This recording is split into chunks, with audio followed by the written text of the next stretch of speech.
What happens when Sunny Deol storms into 2025 with a Dhai Kilo Kaha and a screenplay that's basically a remix of every Massey film from the 90s to early 2000s? You get Jaat, a film that's less about storytelling and more about Sunny Deol's uppercut doing social service. Directed by Gopichand Malineni, making his Hindi debut like he's got something to prove to gravity, logic, and silence altogether, this movie is a thunderous, full-volume tribute to the golden era of angry Desi heroes who don't talk, they shout, and preferably while flipping a jeep.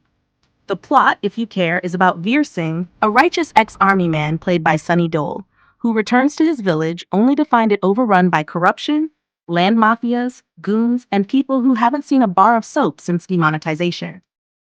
Now, Veer doesn't call the cops. He is the cops, the court, the CBI, and sometimes the weather, judging by how storms arrive whenever he gets emotional.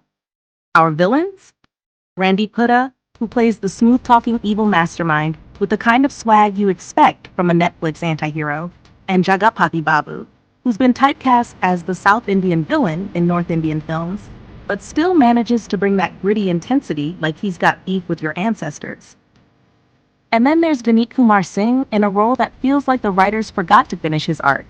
And the two leading ladies, Regina Cassandra and Sayami Kher, who are mostly there to say, Sambal ke Virji, right before someone's ribs get turned into confetti. Now, let's talk about the real hero of the film, the background music. This thing deserves its own credit roll. Every time Sunny breathes, a drum roll starts. Every time he enters frame, the national anthem almost kicks in.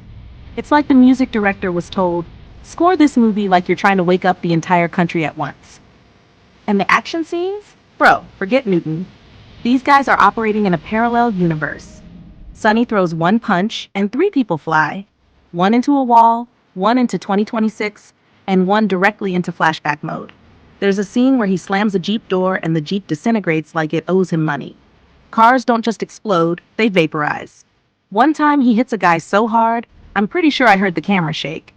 The dialogues are vintage Deol school. No subtlety, just raw, loud declarations of patriotism, masculinity, and justice.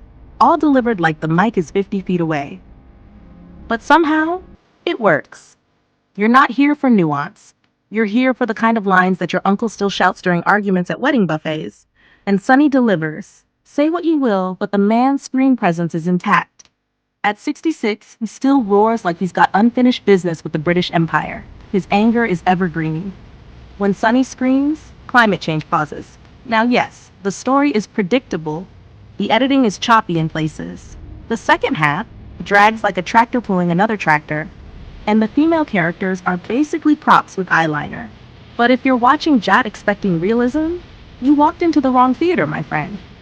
This isn't a movie, it's an emotion. A very loud, very sweaty emotion in slow motion. It's a tribute to an era where the hero didn't need GPS, he could smell where the villain was hiding. And honestly, there's a certain joy in watching a film so unapologetically massy in 2025. While everyone else is chasing gritty realism and Oscar bait, Jaat proudly slaps logic across the face and does a power pose in the dust. It's not here to be smart, it's here to be fun. And in that department, it delivers. Loudly, explosively, dramatically. So final take, Jaat is not a great film by critical standards, but it is peak entertainment if you go in with the right mindset. It's like watching your childhood action toys come to life, with Sunny Deol as the director, stuntman, and emotional anchor. CineMeld rating, a glorious 3.5 out of 5. Minus points for cliché plotting and one-dimensional characters, but full marks for Sunny's roaring energy, the nostalgic Desi action, and the guts to release a film this massy in the age of minimalism. So tell me, did Jaat hit you with nostalgia, or give you a headache louder than Sunny's scream? Let me know in the comments. And if you enjoyed this review, give it a like. Send it to that friend who still punches the air during Dhai reruns, and subscribe to the CineMeld, where cinema meets sarcasm and volume levels are permanently set to 100. Sure,